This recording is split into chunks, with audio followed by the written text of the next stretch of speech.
just because a person wears a sarong or a person is wearing a sari and has injuries, you cannot put the label that this person is a civilian. It has to be substantiated.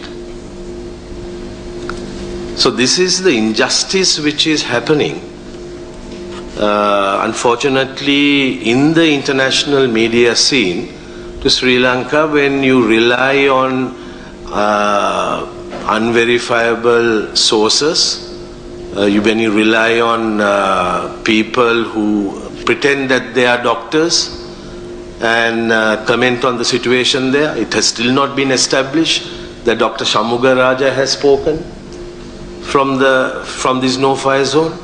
It could have been anyone. It could have been Prabhakaran's son, for that matter. How do you know that? You can't just identify a person just by his voice on a telephone. But then the damage is now done. You know, it was played over and over and over again, and then the Sri Lankan government is given 1 or 2 minutes to explain its position. Sometimes less. Then for good matter, in addition, yeah, sometimes less.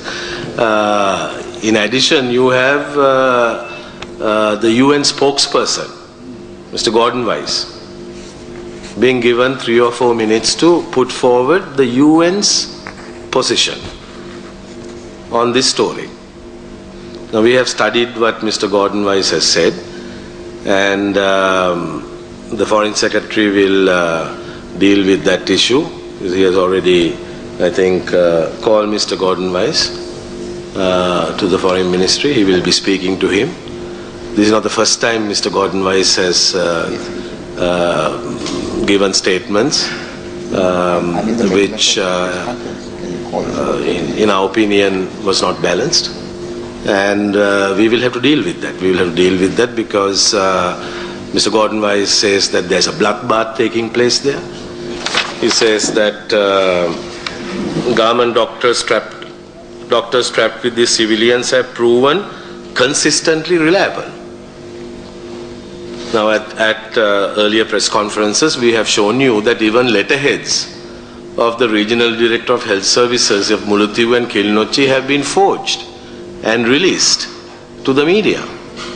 They have admitted that they have, on occasions, that they have not made the statements which have been attributed to them. And Mr. Gordon Weiss goes on record as saying that the government doctors trapped with these civilians have proven consistently reliable. So we have definitely an issue with him. And Sri Lanka is, after all, a member of the United Nations. We are an active member of the United Nations. The United Nations is not an outside organization for Sri Lanka. And when the UN spokesperson makes statements of this nature, then it's a very, very serious situation. And we have every right to call him in, and we will be asking him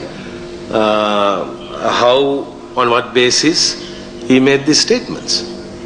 If he says that these doctors are reliable, then he'll have to tell us why he has come to that conclusion, how he has come to that conclusion. We would also like to find out, because we have information to the contrary, that they are not reliable, and anyone with common sense would know that no one can come out with an independent voice from that small area where the LTTE has total control.